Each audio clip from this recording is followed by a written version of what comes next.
Hi dears, എന്തൊക്കെ എല്ലാവരുടെയും വിശേഷം? എല്ലാവരും സുഖമായിരിക്കുന്നോ? അപ്പോൾ മുത്തുമണികളെ, ഞാനിന്ന് ഷെയർ ചെയ്യുന്നത് ഒരു കിഡ്ലൻ സമൂസയുടെ റെസിപ്പിയാണ് കേട്ടോ. അപ്പോൾ ചിക്കനോ ബീഫോ ഒന്നും വേണ്ട, മുട്ട വെച്ചിട്ട് നല്ല കറുമുറാന്ന് കഴിക്കാൻ പറ്റിയിട്ടുള്ള നല്ലൊരു അടിപൊളി സമൂസൻ്റെ റെസിപ്പിയാണ് കേട്ടോ കാണിക്കുന്നത്.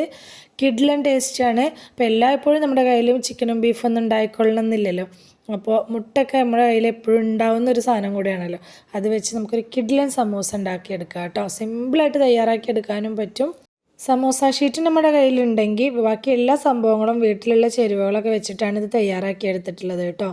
അപ്പോൾ വീഡിയോയിലേക്ക് പോകുന്നതിന് മുമ്പ് വീഡിയോ എല്ലാവരും ഒന്ന് സ്കിപ്പ് ചെയ്യാതെ മുഴുവനായിട്ട് കാണാൻ ശ്രമിക്കണേ.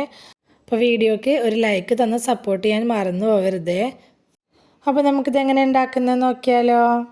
അതിനായിട്ട് ഞാനിതവിടെ ആദ്യം തന്നെ കുറച്ച് വെജിറ്റബിൾസ് കട്ട് ചെയ്ത് വെച്ചിട്ടുണ്ട്. മീഡിയം സൈസിലുള്ളൊരു 3 സവാള എടുത്തിട്ടുണ്ട്. പിന്നെ 2 ചെറിയ തക്കാളി എടുത്തിട്ടുണ്ട്. അതുപോലെ കുറച്ച് കറിവേപ്പില, ഇഞ്ചി വെളുത്തുള്ളി ചതച്ചത് 1 ടേബിൾ സ്പൂണ്, എരിവിന് ആവശ്യമായിട്ടുള്ള പച്ചമുളക് കട്ട് ചെയ്തിട്ടുണ്ട്. പിന്നെ കുറച്ചധികം തന്നെ മല്ലിയിലയും കട്ട് ചെയ്ത് വെച്ചിട്ടുണ്ട്. പൊടികളായിട്ട് 1 ടേബിൾ സ്പൂണോളം മുളക് പൊടി, 1 ടേബിൾ സ്പൂൺ ചിക്കൻ മസാലപ്പൊടി, 3/4 ടീസ്പൂൺ ഗരം മസാലപ്പൊടി, 1/2 ടീസ്പൂൺ മഞ്ഞൾപ്പൊടി, കുരുമുളക് പൊടി. ഇതിൽ ചിക്കൻ മസാലപ്പൊടി സ്കിപ്പ് ചെയ്യാതെ ചേർക്കണേ, അപ്പോഴാണ് നല്ല ടേസ്റ്റ് ഉണ്ടായിരിക്കുക കേട്ടോ. ഇനി ഒരു പാൻ അടുപ്പിലേക്ക് വെച്ച് കൊടുത്തിട്ട് അതിലേക്ക് വെളിച്ചെണ്ണ ഒഴിച്ചു കൊടുത്തിട്ടുണ്ട്. വെളിച്ചെണ്ണയിൽ ചെയ്യുമ്പോൾ നല്ല ടേസ്റ്റാണ്. എന്നിട്ട് അതിലേക്ക് 1/2 ടീസ്പൂണോളം പെരിഞ്ജീരകം ഇട്ട് കൊടുത്തിട്ടുണ്ട്. അതൊന്ന് മൂത്ത് വരുന്ന സമയത്ത് നമുക്കിതിലേക്ക് ചതച്ചെടുത്ത് വെച്ചിട്ടുള്ള ഇഞ്ചി വെളുത്തുള്ളി ചേർത്ത് കൊടുക്കുക. അപ്പോൾ ഇഞ്ചി വെളുത്തുള്ളി ചേർത്ത് കൊടുക്കൽ കഴിഞ്ഞാൽ ഫ്ലെയിം ഒന്ന് കുറച്ച് വെച്ചിട്ട് വേണം ഇതൊന്ന് മൂപ്പിച്ചെടുക്കാനായിട്ട്. അതിൻ്റെ ആ റോ ടേസ്റ്റ് പോകുന്നത് വരെ ഒന്ന് വഴറ്റിയെടുക്കുക. ശേഷം ഇതിലേക്ക് കട്ട് ചെയ്ത് വെച്ചിട്ടുള്ള സവാളയും കറിവേപ്പിലയും ഒരുമിച്ച് ചേർത്ത് കൊടുക്കുക. എന്നിട്ട് നല്ലപോലെ ഒന്ന് വഴറ്റിയെടുക്കണം. ഈ സവാള ഒരുപാട് അങ്ങ് കളറ് ചേഞ്ചായി വരേണ്ട ആവശ്യമൊന്നുമില്ല. നല്ലപോലെ ഒന്ന് സോഫ്റ്റായി കിട്ടിയാൽ മാത്രം മതി. പെട്ടെന്ന് വഴന്ന് കിട്ടാനും വേണ്ടിയിട്ട് കുറച്ച് ഉപ്പും കൂടി ചേർത്ത് കൊടുത്തിട്ടുണ്ട്. എന്നിട്ട് വീണ്ടും നന്നായിട്ടൊന്ന് മിക്സാക്കി എടുക്കുക. സവാള നല്ലപോലെ ഒന്ന് സോഫ്റ്റായി വന്ന സമയത്ത് ഇതിലേക്ക് പൊടികൾ ചേർത്ത് കൊടുക്കുക. ഈ സമയത്ത് പൊടികൾ ചേർത്ത് കൊടുക്കുമ്പോൾ അത്യാവശ്യം നന്നായിട്ടൊന്ന് മൊരിഞ്ഞ് കിട്ടും. പൊടികളൊക്കെ ഒന്ന് മൊരിഞ്ഞ് കിട്ടിയിട്ട് ഉണ്ടാക്കിയെടുക്കുന്ന സമയത്ത് നമ്മുടെ മസാലയ്ക്ക് നല്ല ടേസ്റ്റ് ഉണ്ടാവും കേട്ടോ. അപ്പോൾ പൊടികളൊക്കെ ഒന്ന് മൊരിഞ്ഞ് വരുന്നത് വരെ ഫ്ലെയിം ഒന്ന് കുറച്ച് വെച്ചിട്ട് നമുക്കിത് നല്ലപോലെ ഒന്ന് ഇളക്കിയെടുക്കുക. ഫ്ലെയിം കൂട്ടി വെക്കരുത്, അപ്പോൾ കരിഞ്ഞു പോവും, അപ്പോൾ ടേസ്റ്റ് ഉണ്ടായിരിക്കില്ല. പൊടികൾ നല്ലപോലെ ഒന്ന് അങ്ങ് മൊരിഞ്ഞ് വന്ന സമയത്ത് കട്ട് ചെയ്തെടുത്ത് വെച്ചിട്ടുള്ള പച്ചമുളക്, മല്ലിയില, അതുപോലെ തന്നെ തക്കാളി ഇത്രയും ചേർത്ത് കൊടുത്തിട്ട് വീണ്ടും നന്നായിട്ട് ഇളക്കി കൊടുക്കുക. ഈ തക്കാളിയൊക്കെ നന്നായിട്ട് ഒന്നങ്ങ് നല്ലപോലെ സോഫ്റ്റായിട്ട് വരണം. അങ്ങനെ വെന്തുടഞ്ഞ് വരണം അങ്ങനെയൊന്നുമില്ല. അത്യാവശ്യം നന്നായിട്ടൊന്ന് സോഫ്റ്റായിട്ട് തക്കാളി അത്യാവശ്യം വെന്ത് വരണം. അതുവരെ നമുക്കിതൊന്ന് വഴറ്റി കൊടുക്കുക. മസാലയ്ക്ക് ആവശ്യമായിട്ടുള്ള കുറച്ച് ഉപ്പും കൂടി ചേർത്ത് കൊടുത്തിട്ടുണ്ട്. സവാള വഴറ്റുമ്പോൾ ഉപ്പ് ചേർത്തിട്ടുണ്ട്. അത് നോക്കിയിട്ട് പോരാത്ത ഉപ്പ് മാത്രം ഈ സമയത്ത് ചേർത്ത് കൊടുക്കുക. തക്കാളിയൊക്കെ ഒന്ന് വെന്ത് വന്ന സമയത്ത് പാനിൻ്റെ നടുവിൽ ഇതുപോലെ ഗ്യാപ്പ് ഉണ്ടാക്കുക. മസാലയ്ക്ക് സൈഡിലേക്ക് മാറ്റി വെച്ചിട്ട് എന്നിട്ട് മുട്ട പൊട്ടിച്ചൊഴിച്ച് കൊടുക്കുക. ഞാനിപ്പോൾ ഒരു 6 മുട്ട പൊട്ടിച്ചൊഴിക്കുന്നുണ്ട്. നിങ്ങൾക്ക് എത്രത്തോളം വേണമെന്ന് നോക്കിയിട്ട് അതിനനുസരിച്ച് എടുക്കുക. അപ്പോൾ മുട്ടയുടെ അളവ് നല്ലപോലെ കുറയ്ക്കുമ്പോൾ മസാലയുടെ അളവിലും കുറവുണ്ടാവണം കേട്ടോ. അല്ലെങ്കിൽ മസാല കൂടുതലും മുട്ട കുറവായിട്ടും വരും, അങ്ങനെ ഉണ്ടാവാൻ പാടില്ല. മസാലയും മുട്ടയൊക്കെ ഒരുമിച്ച് ഉണ്ടായിരിക്കണം, അപ്പോഴാണ് നല്ല ടേസ്റ്റ് ഉണ്ടാവുക. ഇനി ഇത് നല്ലപോലെ ഒന്ന് ഇളക്കി സ്ക്രാമ്പിൾ ചെയ്തിട്ട് ഇതിൻ്റെ വെള്ളമൊക്കെ ഒന്ന് വറ്റി മുട്ട ഡ്രൈ ആയിട്ട് നന്നായിട്ടൊന്ന് ഡ്രൈ ആയിട്ട് വരണം. അതുവരെ ഇതുപോലെ ഒന്ന് ഇടയ്ക്കിടയ്ക്കൊന്ന് ഇളക്കിയാൽ മതി കേട്ടോ. എപ്പോഴും ഇങ്ങനെ ഇളക്കി കൊടുക്കണ്ട, ജസ്റ്റ് ഇടയിലൊന്ന് ഇളക്കി കൊടുത്തിട്ട് ഇതുപോലെ ഒന്ന് വറ്റിച്ചെടുക്കുക. നല്ലപോലെ ഒന്ന് ഡ്രൈ ആയി വന്ന സമയത്ത് കുറച്ചും കൂടി മല്ലിയില ഞാൻ ഈ സമയത്ത് ഇട്ട് കൊടുക്കുന്നുണ്ട് കേട്ടോ.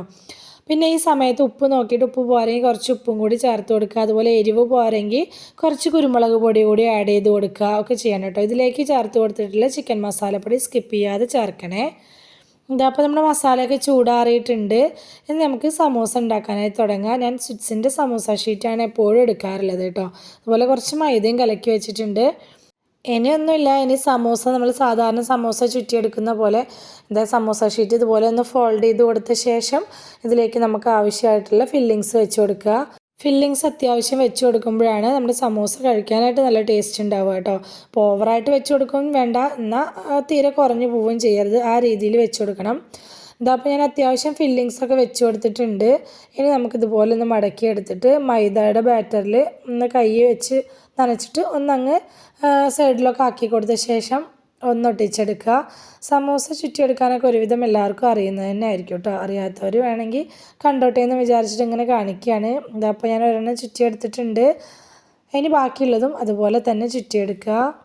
മുട്ട സമൂസ ഉണ്ടാക്കാനായിട്ട് നമ്മൾ തയ്യാറാക്കി എടുത്തിട്ടുള്ള ഈ മുട്ട മസാല ഉണ്ടല്ലോ, നല്ല ടേസ്റ്റുള്ളൊരു മസാലയാണ് കേട്ടോ. അതുകൊണ്ട് തന്നെ ഈ സമൂസ കഴിക്കാനും നല്ല ടേസ്റ്റ് ഉണ്ടായിരുന്നു. തീർച്ചയായിട്ടും എല്ലാവർക്കും ട്രൈ ചെയ്ത് നോക്കാൻ പറ്റിയിട്ടുള്ളൊരു റെസിപ്പിയാണ്. നല്ല ടേസ്റ്റും ഉണ്ട് കേട്ടോ. മക്കൾസിനൊക്കെ എന്തായാലും നല്ല ഇഷ്ടമാവും. അപ്പം ഞാനിതപ്പോൾ സമൂസ ഓരോന്നും ഇതുപോലെ ചുറ്റിയെടുത്തിട്ടുണ്ട്. മുഴുവനായിട്ട് ഇതുപോലെ ചുറ്റിയെടുത്തിട്ടുണ്ട്. ഈ ഒരു മസാലയിൽ നിന്ന് ഇത്രയും സമൂസയാണ് ഉണ്ടാക്കിയെടുത്തിട്ടുള്ളത് കേട്ടോ. അത്യാവശ്യം നല്ല ഫില്ലിങ് തന്നെ വെച്ച് കൊടുത്തിട്ടുണ്ട്. ഇനി നമുക്കിത് ഫ്രൈ ചെയ്തെടുക്കുക. ചൂടായ എണ്ണയിലേക്ക് ഓരോ സമൂസ ഇട്ട് കൊടുത്തിട്ട് ഫ്രൈ ചെയ്തെടുക്കുക. അപ്പോൾ നമ്മൾ എണ്ണയിലേക്ക് ഇട്ട് കൊടുക്കുന്ന സമയത്ത് എണ്ണയ്ക്ക് നല്ല ചൂടുണ്ടാവണം, അത്യാവശ്യം നല്ല ചൂടുണ്ടായിരിക്കണം. അത് കഴിഞ്ഞ് മീഡിയം ടു ലോ ഫ്ലെയിമിൻ്റെ ഇടയിൽ വെച്ചിട്ട് വേണം സമൂസ നമ്മൾ ഫ്രൈ ചെയ്തെടുക്കാനായിട്ട്. സമൂസ ഷീറ്റ് അത്രയും തിന്നായിട്ടാണല്ലോ ഉള്ളത്. അപ്പോൾ നമ്മൾ വല്ലാതെ ഫ്ലെയിം അങ്ങ് കൂട്ടി വെച്ചിട്ട് ഫ്രൈ ചെയ്തെടുക്കുന്ന സമയത്ത് പെട്ടെന്ന് അങ്ങ് കരിഞ്ഞ കളറായി പോകും കേട്ടോ. അപ്പോൾ അങ്ങനെ ഉണ്ടാവാൻ പാടില്ല. ഇത് നല്ല ക്രിസ്പി ആയിട്ട് കിട്ടണമെന്നുണ്ടെങ്കിൽ ഫ്ലെയിം ഒന്ന് അഡ്ജസ്റ്റ് ചെയ്ത് വെച്ചിട്ട് നല്ലപോലെ തിരിച്ചും മറിച്ചൊക്കെ ഇട്ടിട്ട് വേണം ഇതൊന്ന് ഫ്രൈ ചെയ്തെടുക്കാനായിട്ട്. ഇതപ്പോൾ നല്ലൊരു ഗോൾഡൻ ബ്രൗൺ കളർ ആയിട്ടുണ്ട്. നന്നായിട്ട് തന്നെ മൊരിഞ്ഞ് കിട്ടിയിട്ടുണ്ട്. ഇനി ഈ സമയത്ത് നമുക്കിത് എണ്ണയിൽ നിന്ന് കോരി മാറ്റാം.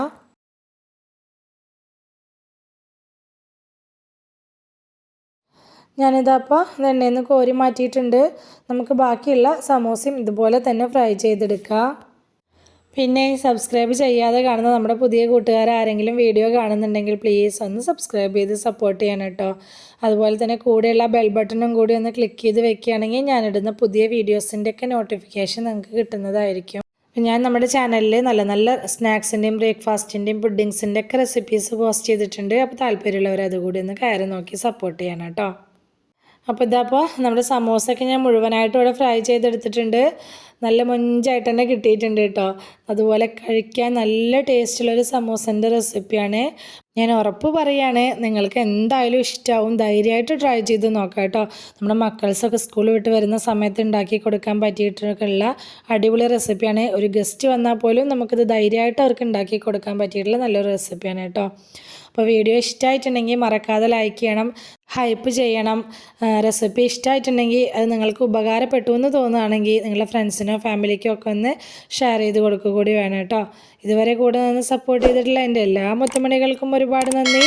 എന്നാൽ ശരി, സിമ്പിൾ ആൻഡ് ടേസ്റ്റി റെസിപ്പിയുമായി ഞാൻ വീണ്ടും വരാം. ബൈ.